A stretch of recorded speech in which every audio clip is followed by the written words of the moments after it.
अभी हम सुनेंगे सबसे पहले परमेश्वर का वचन। कुछ टाइम, बहुत लंबा टाइम नहीं, क्योंकि मुझे आज शॉर्ट वचन देना आपको। लेकिन आज की मीटिंग का जो सबसे बड़ा विषय है वो है आज का वचन। हालेलुया। अगर वचन समझ आया तो जिंदगी समझ आ जाएगी। हालेलुया। जो अपनी जिंदगी में तुम चाहते हो वो परमेश्वर के वचन से ही होना है।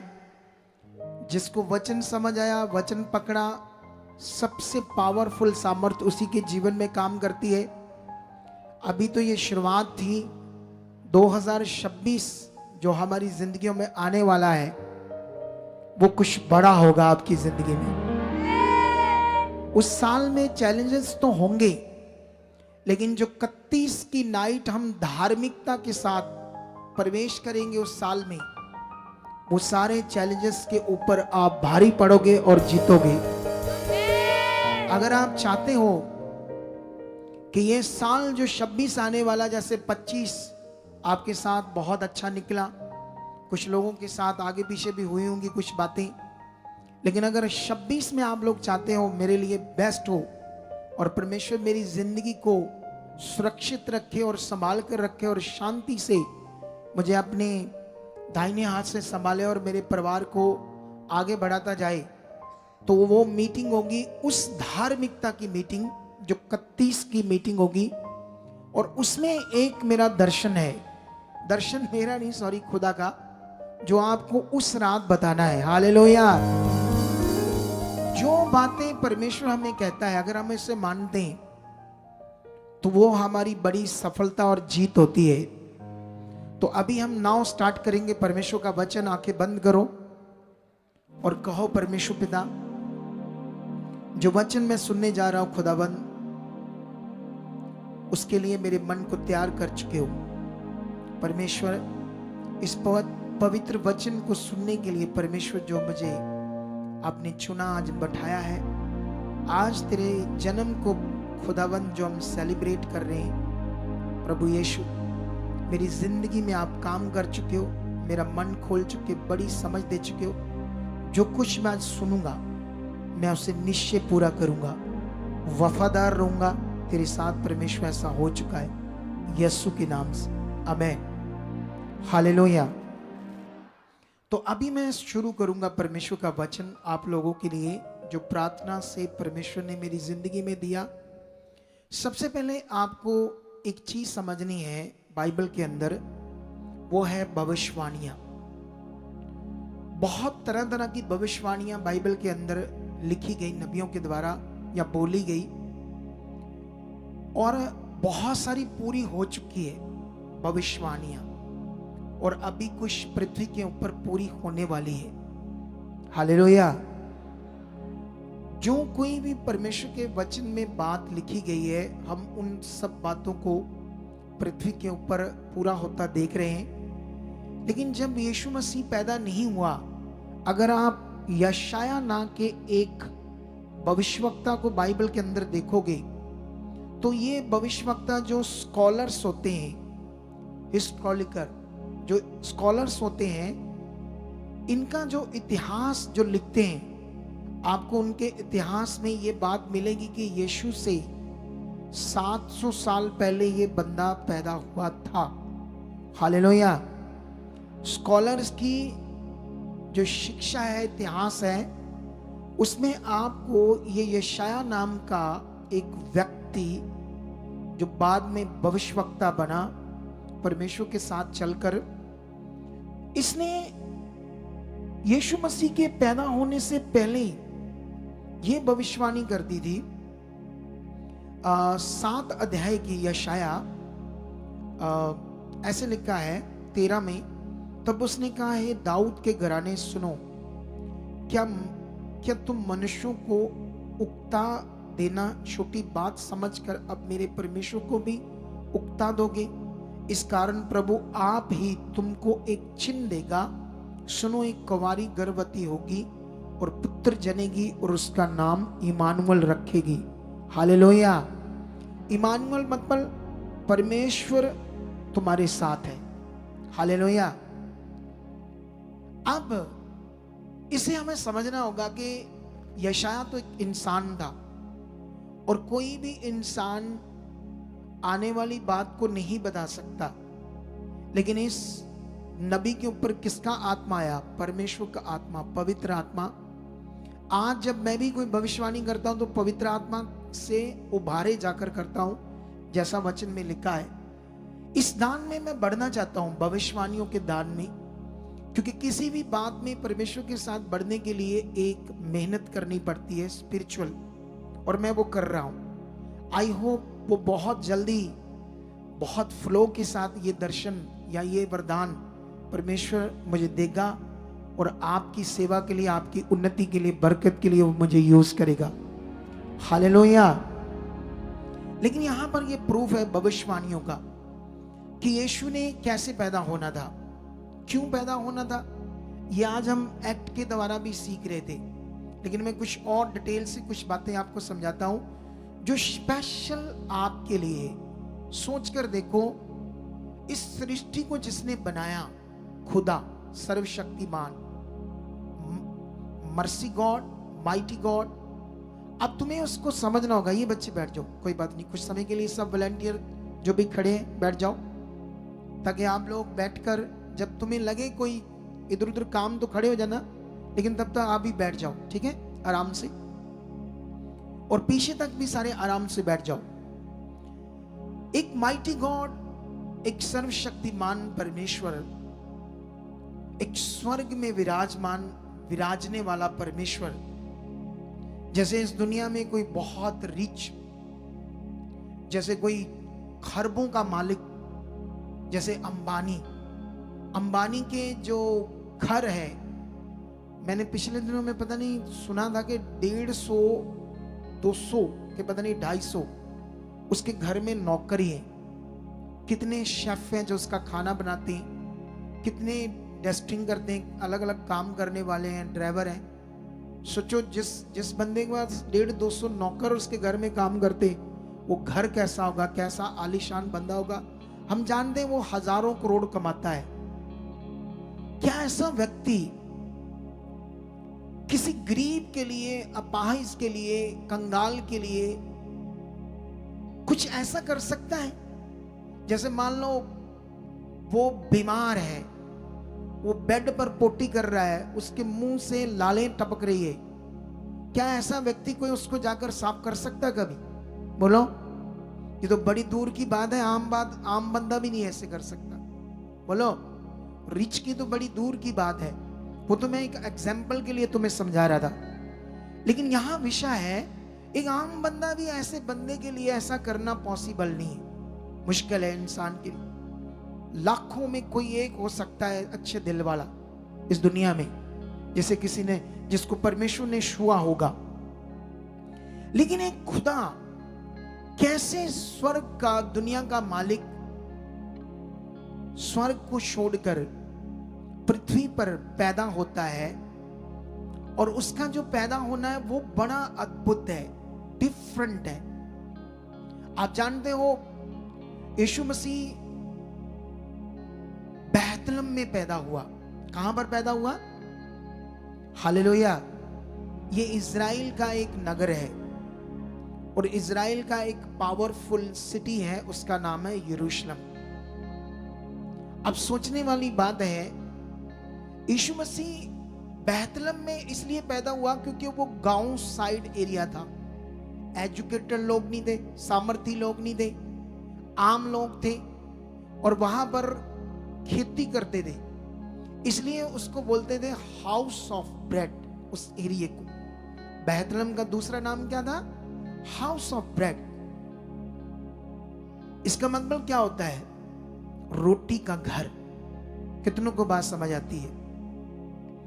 अब यीशु मसीह यरूशलेम में पैदा होता था। यरूशलेम में तो सामर्थ्य, रिच था, पावर थी, सब कुछ था। यीशु रोम में भी पैदा हो सकता था, लेकिन बैतलहम में क्यों पैदा हुआ? जानते क्यों? यीशु मसीह के जन्म की सारी बातें अगर यीशु मसीह के बारे में लिखा था, वो सियोन का राजा, सिय्योन की बेटी का राजा नम्र और दीन है और गधे पर आएगा। हमने ये भी बाइबल के अंदर भविष्यवाणी को जो नबियों ने लिखी थी पूरी होते देखा है, हर भविष्यवाणी को। आज हमें समझना होगा यीशु मसीह का जन्म एक पावरफुल विषय हमारे लिए, क्योंकि यीशु मसीह दिखाना चाहता है जहां निर्बलता है, जहां लोग कहेंगे कुछ नहीं हो सकता, जहां लोग बोलेंगे नहीं पॉसिबल नहीं है, वहां वो अपनी पावर को प्रकट करता है। तभी तो इंसान को समझ आएगी कि वो खुदा है। कितनों को बात समझ आती है? मैंने अपनी 8 सालों की जर्नी में वो काम देखे हैं इस मिनिस्ट्री के अंदर जो तुम सोच नहीं सकते। वो मैं ये नहीं कहता कि जितने लोग आए सारे के सारे हील हो गए, हम कभी ऐसा नहीं बोलते, लेकिन जो लोग ध्यान दे पाए, टिक पाए, यहां रेगुलर बने, उन्होंने परमेश्वर की पावर को देखा, वो भी बड़ी बहुत बड़ी पावर को। क्योंकि क्या होता है ना, ये इंसान के मन के ऊपर है, वो कितना ध्यान दे रहा है, कैसे परमेश्वर की बात को सुन रहा है, कैसे परमेश्वर, क्योंकि हम पाप से जन्मे हैं ना, तो पाप से जन्मने का मतलब बड़ा खतरनाक विषय है। जिनकी बुद्धि बंद है पाप के कारण इस संसार के लोगों की, उनको नहीं पता चलेगा। एक दिन हम भी उन्हीं में से थे, मैं भी पापी था। अब जानते, मैं गांव में रहता था, तो मेरी माँ थी, तो कई बार गांव में इतना पैसा चीजें धंधा नहीं होता था, तो उन दिनों में शैतान ने बुद्धि बंद की थी, कभी कोई चीज चोरी करके ले आती थी, मेरी माँ खुश होती थी। उसने कभी कहा नहीं ये गलत है। कितनों को बात समझ आई?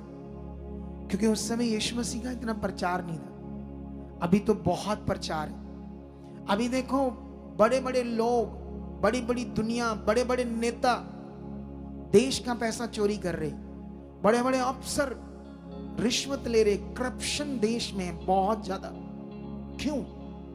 क्योंकि पापी है, उन्हें पता नहीं लग रहा कि ये पैसा तुम्हें बचा नहीं पाएगा। जो खरबों करोड़ों ठग रहे हो, इकट्ठा कर रहे हो, ये तुम्हारे साथ नहीं जाएगा। ये इससे तुम पृथ्वी पर जीने के लिए चीजें तो ले सकते हो, लेकिन जीवन को मोल नहीं ले सकते। तुम अनंत जीवन को मोल इस पैसे से नहीं ले सकते। कितनों को बात समझ आती है? लेकिन यही बात हमें समझनी है। यीशु का जन्म बाइबल में लिखा, वो तुम्हारे लिए कंगाल बना ताकि तुम धनी हो जाओ। हालेलुया। तुम यशाया 53 पढ़कर देखो, यीशु मसीह के बारे में जो यशाया ने 700 पहले ही लिख दिया। 53 अध्याय 53 या पंजाबी च कहते 53। 53 अध्याय में जब पढ़ोगे तो वहां पर वो सब कुछ इंसानों के लिए ये करने वाला था, हमारे लिए। मैं थोड़ा सा ये आपको समझाना चाहता हूं यहां से, ताकि तुम्हारे दिल में ये बात बैठे, प्रभु का पावर जो आपकी जिंदगियों के लिए। ऐसा लिखा है, यशाया कहता है जो समाचार हमें दिया गया, समाचार मतलब सुसमाचार। पहले वो यशाया के पास पहुंचा, तो यशाया सिद्ध आत्मा के द्वारा ये लिख रहा है, इसीलिए उसने इसको सुसमाचार नहीं लिखा। सिर्फ क्या लिखा? समाचार। सुसमाचार तो तब आया जब यीशु मसीह पैदा हुआ। हालेलुया। उससे पहले वो एक जानकारी थी, ज्ञान था, समाचार था। गुड न्यूज बाद में बनी हमारे लिए। लेकिन कितना किसने विश्वास किया और यहोवा का भुजबल किस पर प्रकट हुआ? अगर तुम परमेश्वर का भुजबल सामर्थ को देखना चाहते हो तो मन फिराना पड़ेगा, बात को समझना पड़ेगा। उसकी पावर को तुम इतना देखोगे, जितनी तुम्हारे पास सोच है ना, सारी सोच लगा दो उस कि इतनी पावर हो सकती है उसकी, वो तेरी सोच खत्म हो जाएगी, उससे भी ज्यादा वो पावर काम करेगी। और ये कोई कहानी नहीं बोल रहा मैं, ये परमेश्वर का वचन है। बाइबल में लिखा, क्योंकि वह उसके सामने अंकुर के समान और ऐसी जड़ के समान होगा जो निर्जल भूमि में फूट निकले। पथरीली जगह से एक जड़ फूटी। सोचो, ये जो पृथ्वी है ये श्रापित थी यीशु मसीह के लहू बहाने से पहले। जैसे अभी एक्ट में भी हम देख रहे थे, इसीलिए ऐसा लिखा है। और आगे लिखा, उसकी ना तो सुंदरता थी कि हम उसको देखें और ना उसका रूप हमें ऐसा दिखाई पड़ा कि हम उसको चाहते। वह तुच्छ जाना गया और मनुष्यों का त्यागा हुआ था। वह दुखी पुरुष था और रोग से उसकी जान पहचान थी और लोग उससे मुख फुर लेते थे। वह तुच्छ जाना गया और हमने उसका मूल्य ना जाना। ये क्यों ऐसा उसके लिए लिखा गया? क्योंकि वो तुम्हारे लिए ऐसा बना ताकि तुम्हें छुड़ाए। कितनों को बात समझ आती है? आगे लिखा, निश्चय उसने हमारे रोगों को सह लिया और हमारे ही दुखों को उठा लिया, तो भी हमने उसे परमेश्वर का मारा कूटा और दुर्दशा में पड़ा हुआ समझा। परंतु वह हमारे ही अपराधों के कारण घायल किया गया और वह हमारे अधर्म के कामों के कारण कुचला गया और हमारी ही शांति के लिए उस पर ताड़ना पड़ी कि उसके कोड़े खाने से हम चंगे हो जाए। हम तो सबके सब भेड़ों के समान भटक गए थे। हम में से हर एक ने अपना अपना मार्ग लिया था और यहोवा ने हम सबों को अधर्म का बोझ उसी पर लाद दिया। वह सताया गया तो भी वह सहता रहा और अपना मुंह न खोला। जिस प्रकार भेड़ वध होने के समय भेड़ी ऊन कतरने के समय चुपचाप रहती है, वैसे ही उसने भी अपना मुंह न खोला। अत्याचार करके और दोष लगाकर उसे ले गए। उस समय के लोगों में किसने इस पर ध्यान दिया कि वह जीवितों के बीच में से उठा लिया गया? मेरे ही लोगों के अपराधों के कारण उस पर मार पड़ी। उसकी कब्र दुष्टों के संग ठहराई गई और मृत्यु के समय वह धनवान का संगी हुआ, जब भी उसने किसी प्रकार का उपद्रव ना किया था और उसके मुंह से कभी छल की बात ना निकली। ये बातें यीशु मसीह के बारे में पहले लिखी गई। हम इस दुनिया में अब कौन है? यीशु मसीह में तुम्हें अच्छे से अपने दिल में लेना है, अच्छे से। क्योंकि अगर तुम्हें ये पता नहीं कि अब इस पूरी यूनिवर्सल में मैं, हर एक आप अपने आप को कहना मैं, तुम्हें समझ आनी पड़ेगी मैं कौन हूं यीशु मसीह में, मेरा रोल क्या है, अब मेरा लक्ष्य क्या है, मेरा मकसद क्या है। कितनों को बात समझ आती है? अब बाइबल के अकॉर्डिंग अगर आप जानते हो, जब परमेश्वर ने इस दुनिया को रचा तो एक बड़ी जबरदस्त इच्छा से रचा। जो अभी हम दुनिया में देख रहे हैं, इतिहास पढ़ रहे हैं कि धर्म से लड़ता आ रहा है। इतिहास में धर्म से लड़ता आ रहा था कि नहीं लड़ता आ रहा था? जात से, कौम से, कॉलोनियों में, घरों में लोग जादू टूना करते, लड़ाई झगड़ा करते, छोटी छोटी बातों में एक दूसरे को मार देते हैं। ये दुनिया ऐसा क्यों कर रही? ये पाप है, पाप। दुनिया को आज पता नहीं मनुष्यों के जीवन में प्रॉब्लम क्यों है। जैसे वो साइंटिस्ट कहता है ये बुक क्या है? भगवान तो हम हैं जिन्होंने इतनी बड़ी खोजें की। हम जानते हैं परमेश्वर के बनाए हुए चंद्रमा पर कौन चला गया? साइंटिस्ट। एक पेट के अंदर, लेडीज के पेट के अंदर कौन सा बेबी है? बोलो। ये भी साइंस ने बता दिया है कि मशीन के द्वारा लड़का है या लड़की है। ये तो छोड़ो, ये तो मैं इसको छोटी बात मानता हूं साइंस की, कि एक मशीन के द्वारा चेक करना कि इस पेट के अंदर कौन सा बच्चा है। ठीक है। अमेरिका में एक बहन चुनी गई प्रभु में, हिंदू थी, उसका पति गोरा था। वो यीशु मसीह में बिलीव करने लगी और हमारी मिनिस्ट्री से जुड़ी। उसने मुझसे प्रार्थना करवाई और मेरे साथ एक दो बार बात की। उसको बेबी नहीं हो रहा था। उसने, डॉक्टरों ने कहा तुम्हें कभी बेबी नहीं हो सकता। आईएफ एक ट्राई है, आईएफ जो विधि है, उसने 2 बार वो भी कर ली लेकिन उससे भी नहीं हुआ। तीसरी बार अब मुझसे प्रार्थना करवाई। मैंने उससे उत्साहित किया, मैंने पावर के बारे में बताया कि कैसे हो सकता है। फिर मैंने कहा बिना आईएफ से भी हो जाएगा, बिना आईवीएफ से भी परमेश्वर कर देगा। लेकिन उसका जो पति गोरा था वो इतना यीशु मसीह में स्ट्रांग नहीं था। तो उसने कहा नहीं नहीं हम ट्रीटमेंट कराएंगे। तो मैंने कहा ठीक है करा लो, इस बार तो होना ही है बेबी। इस बार भी डॉक्टरों ने कहा था नहीं होगा, लेकिन उससे मेरी एक दिन बात हुई। उसने मुझे कहा कि मेरा आईवीएफ होना ना, उस वो आईवीएफ लड़की का है। तो मैंने पूछा मैं अंडरस्टैंड नहीं कर पा रहा तुम्हारी बात। कहते जो स्पैम समझते ना आप सारे लोग, जो नहीं पढ़े लिखे वो तो नहीं समझ पाएंगे। जो स्पैम उसकी बच्चेदानी के अंदर रखना था, जिससे बच्चा होना था, कहती वो लड़की का है। मैं सोचा अच्छा अभी स्पैम बाहर है, तो पहले साइंस ने बता दिया ये लड़की है, और अभी उसके घर में लड़की हुई है। परमेश्वर ने ये काम किया। कितनों को बात समझ आ रही है? लेकिन यहां साइंस जब इतनी बड़ी होगी, लेकिन वो भूल गई कि ये बुद्धि किसकी है। ये बुद्धि दी किसने? बोलो। ये परमेश्वर ने दी। ये इंसान को बनाया किसने? जानते हो ये बुद्धि उसने क्यों दी? ताकि वो और चाहता था कि दुनिया जो बढ़ रही है, सब चीजें जो कुछ मैंने बनाया है, जैसे डीजल, पेट्रोल, केरोसिन, एक दिन इंसानों को पता ही नहीं था ऐसी चीज है। बोलो क्या? एक दिन डीजल, पेट्रोल, ऐसी चीजें इंसान को नहीं पता था कि ऐसी चीज है। किसने ये बुद्धि में डाला? किसने? खुदाबंद ने। वो चाहता था इसको यूज करो। वो जानता था लोहा, ऐसी चीजें, पीतल, सब कुछ जो कुछ अभी हम यूज कर रहे हैं, ये सारा कुछ उसका बनाया हुआ पहले से। वो इसलिए ताकि हमारी जरूरत थी। लेकिन इंसानों ने जब इन चीजों को यूज किया परमेश्वर की बुद्धि से, तो कुछ घमंडी बन गए। कई बाइबल में भी लिखा, मूर्ख ने कहा परमेश्वर है ही नहीं। एक तो मूर्ख ने कहा परमेश्वर है ही नहीं, और कुछ लोग बाइबल के अंदर लिखा, जानवरों को, पत्थरों को, मनुष्यों को, चार टांगों वाले जीवों को, ऐसे लिखा।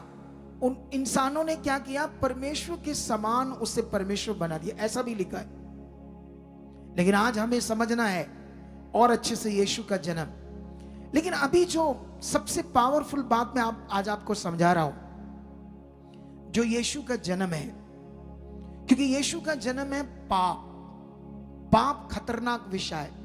ये पृथ्वी पर जो प्रॉब्लम है सारी की सारी, जिसको लोग कर्म बोलते हैं, किस्मत बोलते हैं कि तेरी किस्मत बुरी है, या वो इंसान भी सोचता है मेरी किस्मत खराब है या मेरे कर्म बुरे हैं, ऐसा बोलते हैं लोग। कर्मों में जो लिखा वो होता है।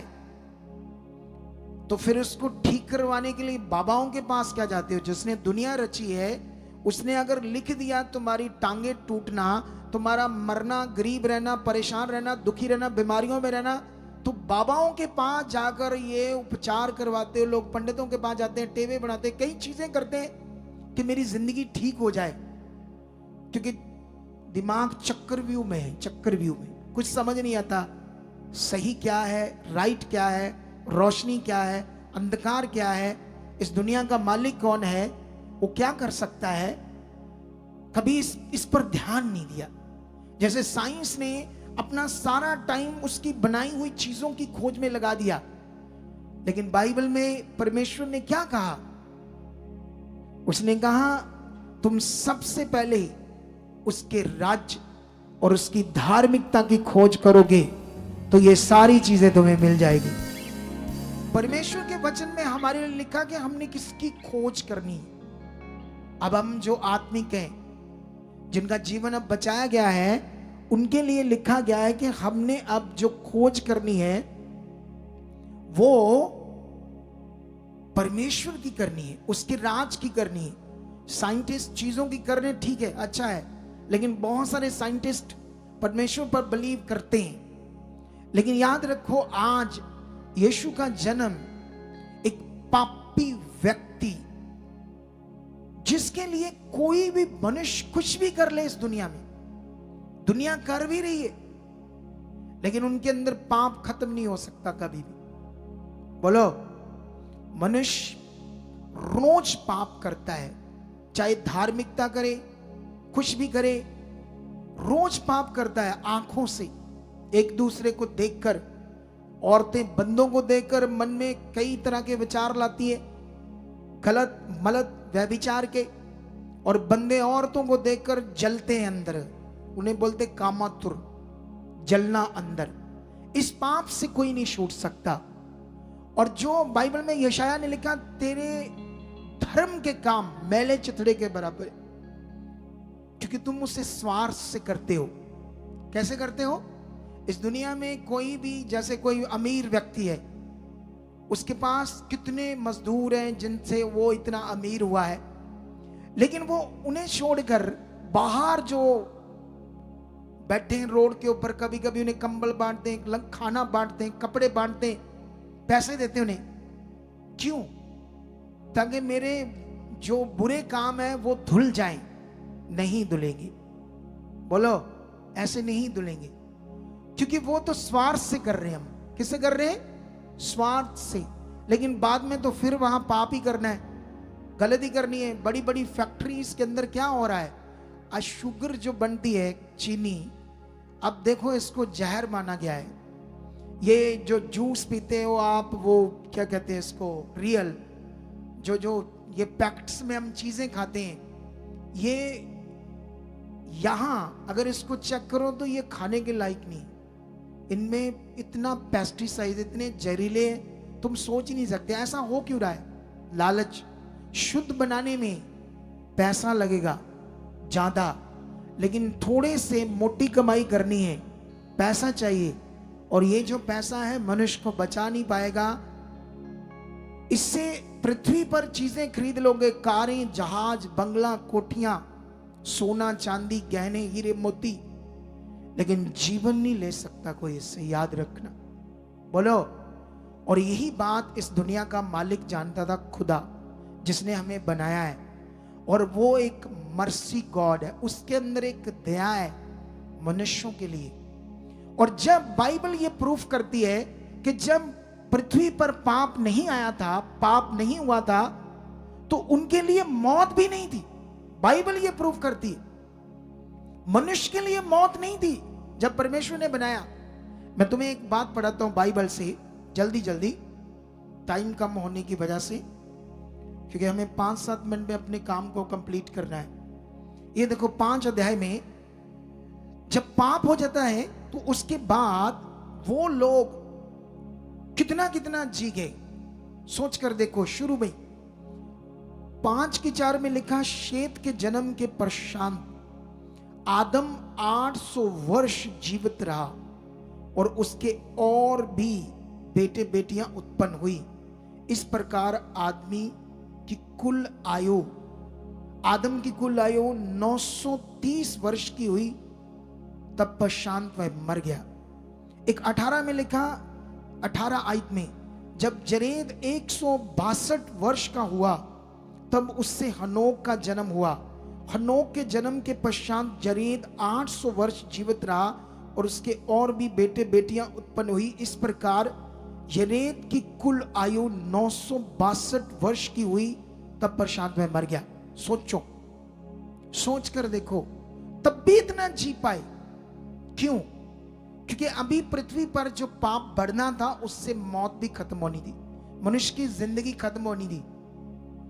अभी पीछे जाओ, मेरी उम्र के हिसाब से मैं अगर पीछे जाऊं, अभी मेरी उम्र भी जितनी है 45 है, उसके पीछे मैं अगर जाऊं तो जब मैं गांव में रहता था तो तब 100 साल, 120 साल लोग जीते थे, 120 साल तक आराम से।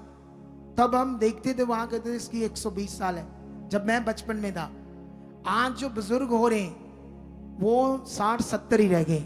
60-70 छोड़ो, मैं एक वीडियो देख रहा था किसी की, एक लंबा चौड़ा 6.5 फुट लड़का जिम में वो एक्सरसाइज कर रहा था, 300 किलो का उठा रहा था वेट, और उसको हार्ट अटैक हुआ और उसकी मृत्यु हो गई। तुम कितने कबड्डी वालों को, कितने पहलवानों को देखोगे हार्ट अटैक से मौत हो रही, जवान को। कहते लिखा हुआ है, ऐसा होना है। परमेश्वर का वचन कहता है, परमेश्वर ने मनुष्य को जीवन दिया, मौत नहीं दी। ये जीवन उसने जीवन देने के लिए दिया। मरने का कारण है हमारा पाप, हम पापी हैं, और इस पाप से कोई सोल्यूशन नहीं। किसी भी तरह की ये चीजें चूजे बांटकर सोचो मैं ये कर दूंगा वो कर दूंगा, फिर तो पाप ही करना है, फिर तो रोज गलत ही रहना है, पाप से कैसे छूटोगे? तो पाप का कोई सोल्यूशन नहीं था। इसीलिए ये जो वचन है, आज का जो एक्ट है, हमें समझाता है कि जो दुनिया का मालिक, सर्वशक्तिमान, माइटी गॉड, वो कैसे बेहतलम में पैदा हुआ, कैसे वो एक गरीब के घर में पैदा हुआ। वो चाहता तो एक बड़ी जाति में, चाहता तो एक राजे के घर में पैदा होता, लेकिन उससे वो अपनी सामर्थ्य को सिद्ध नहीं कर सकता था। कितनों को बात समझ आती है? जब अब्राहम परमेश्वर पर विश्वास करके उसका वचन पूरा करने लगा, तो इतना रिच हो गया, वो इतना अमीर हो गया कि एक बार उसने 10 राजों को हरा दिया और उनका सारा जो सोना चांदी माल दाल सब उसके पास आ गया। और उसने क्या किया? उसने कहा ये सब मैं तुम्हें वापस कर दूंगा, एक सूत भी नहीं अपने पास रखूंगा, ऐसा ना हो कल को तुम लोग कहो कि हमारे ही कारण ये रिच हुआ है। क्योंकि उसके साथ कौन था? खुदा। तुम्हारे साथ कौन है? खुदा। वो चाहता तो यरूशलेम में जहां पावर है, सामर्थ है, पॉलिटिशियन है, वहां पैदा होता। वो चाहता तो रोम में, जो दुनिया का सबसे पावरफुल शासन करने वाला एक राज्य था, उसमें पैदा होता।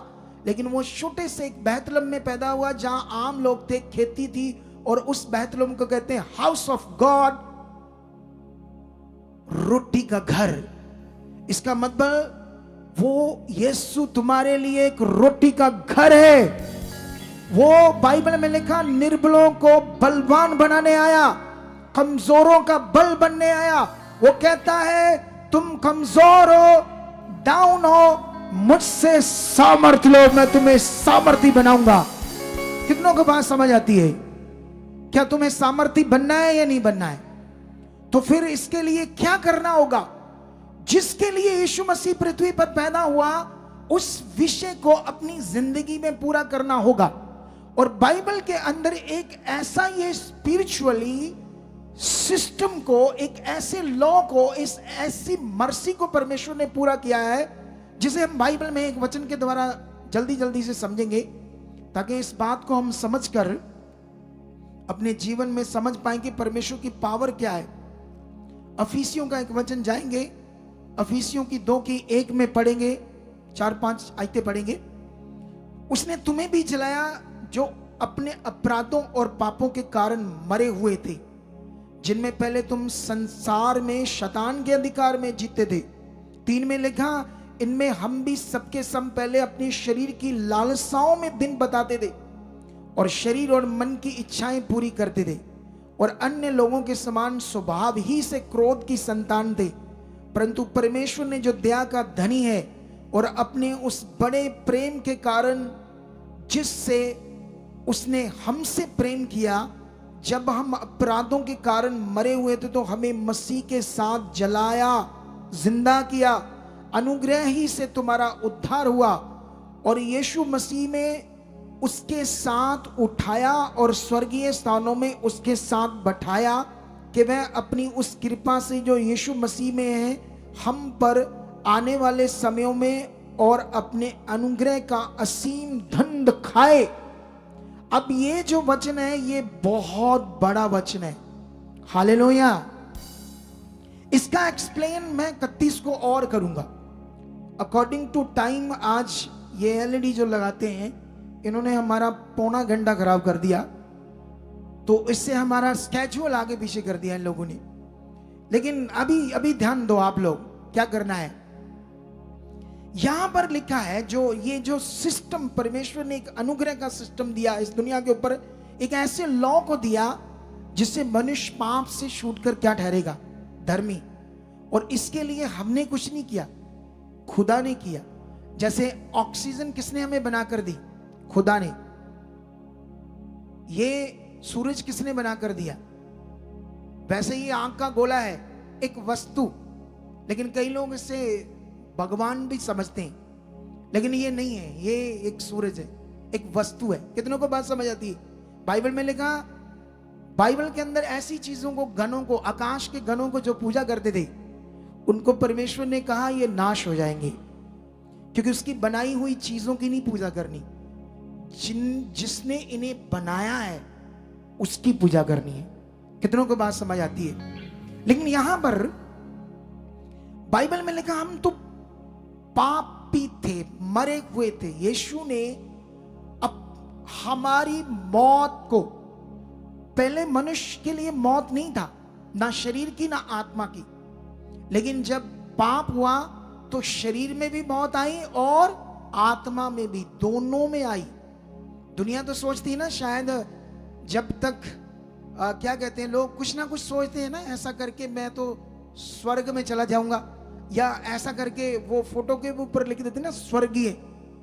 लेकिन इसका कॉन्सेप्ट अच्छे से लोगों को पता नहीं, तुम्हें समझना होगा इसका अच्छे से कॉन्सेप्ट। अगर तुम्हें समझ नहीं आया तो फोटो पर लिखने से ये स्वर्ग पर नहीं कोई जा सकता, वो तो मनुष्य ने अपनी समझ से लिख दिया। तुम्हें समझना पड़ेगा स्वर्ग में कौन जा सकता है। आप जानते हो स्वर्ग मतलब अति पवित्र स्थान, जिसमें एक पापी प्रवेश नहीं कर सकता। उससे पहले उसको अपने पाप से मुक्त होना पड़ेगा। परमेश्वर ने कहीं नहीं लिखा कि मेरे नाम की भक्ति करो। बोलो ऐसे रोज रोज जैसे यस्सु यस्सु यस्सु, मैं नाम जप रहा हूं उसका, यस्सु यस्सु यस्सु यस्सु तो मान है, यस्सु यस्सु यस्सु। ऐसे नहीं लिखा उसने कि मेरे नाम को जाप करो। उसने जो कहा वही तो दुनिया को पता चलना चाहिए।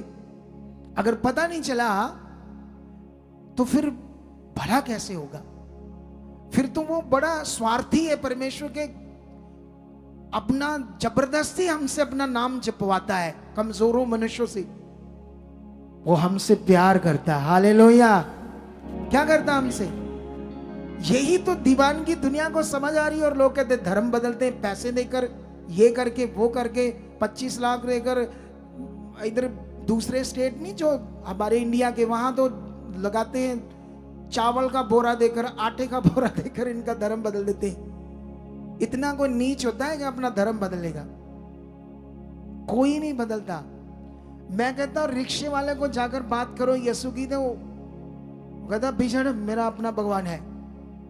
ये तो दया काम कर रही है, दया। क्या काम कर रही है? दया से बचाए जाते। ये बंदा तुम्हारे सामने जो खड़ा है, जब कोई मेरे सामने यीशु का नाम लेता था मेरे अंदर से कचीचियां आती थी। पंजाबी में बोल रहे हैं कचीचियां, गुस्सा, किसके मुंह पर जोर से थप्पड़ मार दूं, इसने यीशु का नाम कैसे ले लिया मेरे सामने। तुम में से कितने ऐसे लोग थे? हाथ खड़ा करो। सच्चा सच्चा, ये देखो लेने लग गया, ऐसे ही थे। तो ऐसे हम नफरत करने वाले यीशु को कैसे विश्वास कर सकते थे? अब उसकी दीवानगी समझ आ रही है, अब उसका प्यार समझ आ गया है, उसका पृथ्वी पर आना समझ आया है। इसी को कहते हैं सुसमाचार। क्यों पूरा संसार दीवाना हो रहा है?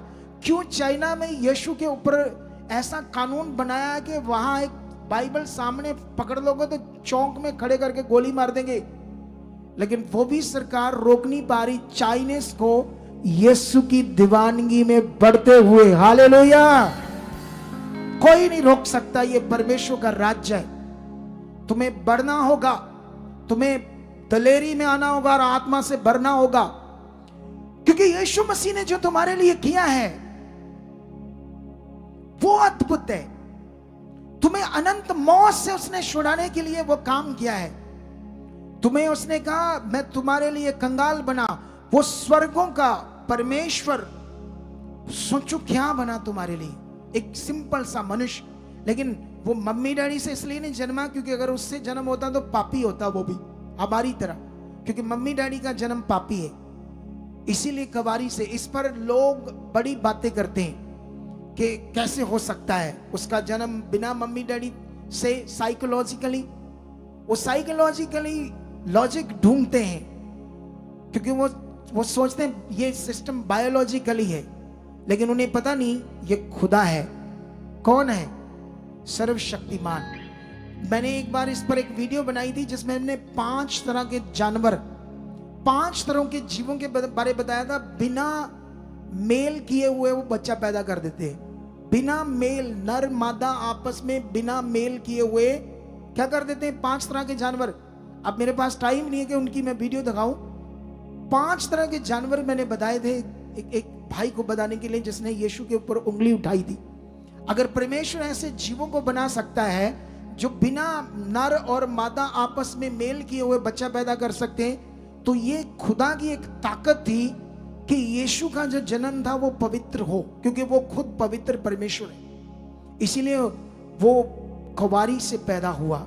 अब यीशु तुम्हें देने आया है जीवन।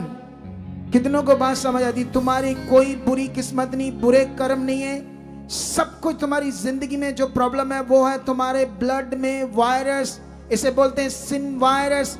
इसका एक ही एंटीवायरस है, वो है यीशु की कुर्बानी, वो है यीशु का बलिदान, वो है यीशु का पवित्र लहू जो तुम्हारे लिए बहाया गया। क्यों गैंगस्टर आज बदल गए? क्यों आज मेरे जैसे पापी जो यीशु मसीह से नफरत करते थे, गालियां देते थे, आज बदल गए और उसका प्रचार कर रहे हैं? क्यों आज जो व्यभिचारी थे, गैमलर, जुआ खेलते थे, मारपीट करते थे, गंदे काम करते थे, आज क्यों वो बदल रहे हैं? क्योंकि उन पर दया हो रही है उस खुदा की।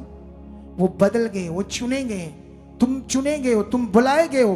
तुम्हें अब समझना होगा उसका प्रेम और अपना यीशु में जीवन। अब तुम्हारा जो यीशु में जीवन है वो है पवित्र। तुम्हारे विश्वास से जो ये वचन है कि तुम उसकी कृपा से छुड़ाए गए, यीशु के द्वारा, उसके कुर्बानी और लहू के द्वारा धोए गए। अब जब ये वचन है तुम इसे बिलीव करोगे, ये वचन जिंदा है, तुम्हारे अंदर काम करने लगेगा, पवित्र आत्मा काम करने लगेगा। जैसे वो साइंटिस्ट जिसकी एक्ट में हमने देखा कि पत्नी और बेटी को सुसमाचार मिला, वो प्रार्थना करने लगे। बेटा शराब पीता था और जैसे प्रार्थना करने लगे उस पर परमेश्वर की पावर काम करने लगी, नशा छोड़ने लगा। साइंटिस्ट भी बच गया, क्योंकि साइंस भी एक मनुष्य है। कब उसमें बीमारी आएगी, कब रोग आएगा, कुछ भी पता नहीं। इंसान है, वो अपने आप को बचा नहीं सकता, वो अपने आप को मौत से नहीं बचा सकता। कितनों को बात समझ आ रही है? क्योंकि वो मनुष्य है, सर्वशक्तिमान सब कुछ है। तो इसलिए आज यीशु का आना तुम्हारे लिए एक जबरदस्त जीवन है। हालेलुया!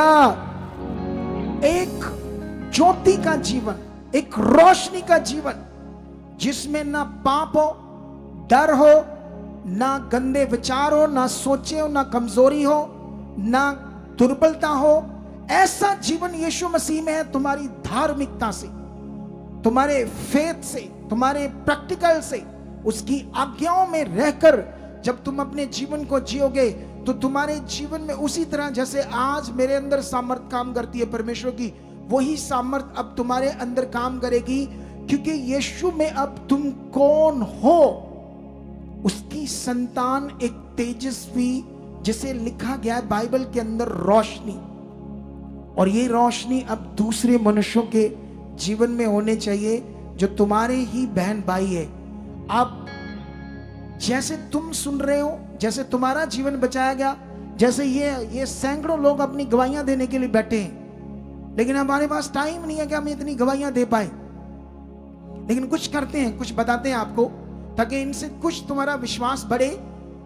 तुम यहां कितनी देख रहे हो? अभी एक बहन ने अपनी गवाही देनी थी। वो बच्चा है जिसके दिल में शेद था, नहीं आया। सुनो तो देखो, 2 टेस्ट बनी थी। एक लड़की, उसके इतनी बड़ी बड़ी गांठें। जब गवाही बनती है ना किसी की, तो मैं एक आपको डांट देता हूं यहां पर, सच्ची में डांट।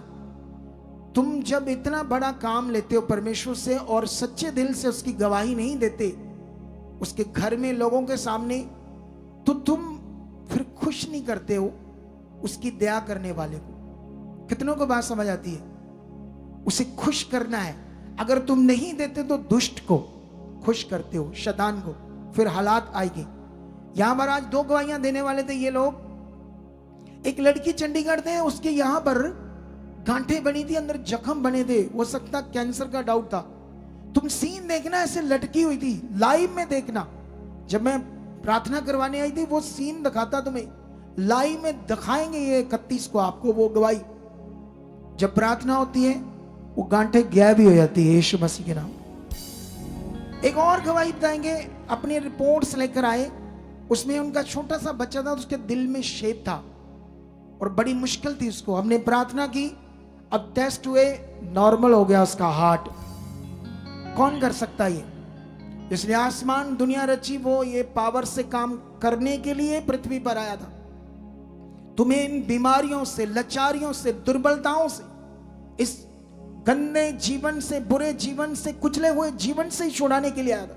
इतना दुख, इतनी मार तुम्हारी पाप की उसने अपने ऊपर ली, तुम्हारे पाप को उठाया ताकि तुम छूट जाओ ये सारी प्रॉब्लम। वो पीछे एक ग्रुप बैठा हुआ है, समस्तीपुर बिहार से आए, वो सारे कबीले वाले होते हैं, हजारों की तादाद में हमारे पास आ रहे। 10-10 साल के नशे कर दे, लड़कियां शराब पीती, लड़के पीते, नशे कर दे, गंदी चीजें करते थे। इतनी बीमारियां, इतनी दुष्ट आत्मा, सोच से भी बाहर हो तुम सोचोगे। आज जानते हो 4-4 बोतलें शराबें पीने वाले नशे छोड़ रहे हैं आज। वो उनकी जिंदगियां स्वर्गीय बन रही है आज, गंदी जिंदगी से बाहर आ रहे। वो पढ़ते भी नहीं, उनके घर में ना कभी कोई पढ़ा है और ना कोई पढ़ाता है। वो झुग्गियों में जाते हैं, तरह तरह जाकर अपना दवाइयां बेचते, जड़ी बूटियां, 4-4, 6-6 महीने बाद घर आते हैं, कोई पढ़ाई नहीं करते। लेकिन मुझे प्रभु ने कहा, कल मैं रात को प्रार्थना कर रहा था, प्रभु ने कहा ये पढ़ेंगे, ये आगे जाएंगे यीशु मसीह के नाम से। कितनों को बात समझ आती है? मुझे कुछ दर्शन दिया इनके लिए जो आने वाले दिनों में साफ होगा। लेकिन आज ये वचन तुम पकड़ लो, जो यीशु तुम्हें देना चाहता है, उसके लिए तुम्हें उसको लेने के लिए अपनी एक स्पिरिचुअल मेहनत में आना पड़ेगा। क्योंकि बाइबल में परमेश्वर ने कहा अब तुम्हारा आत्मिक युद्ध है, हमारी एक आत्मिक लड़ाई है। और ये लड़ाई हथियारों की नहीं है, ये लड़ाई है हमारे विश्वास की। किसके साथ? एक तरफ नेगेटिविटी पावर काम कर रही है, जिसके गुलाम थे उसके काबू में थे।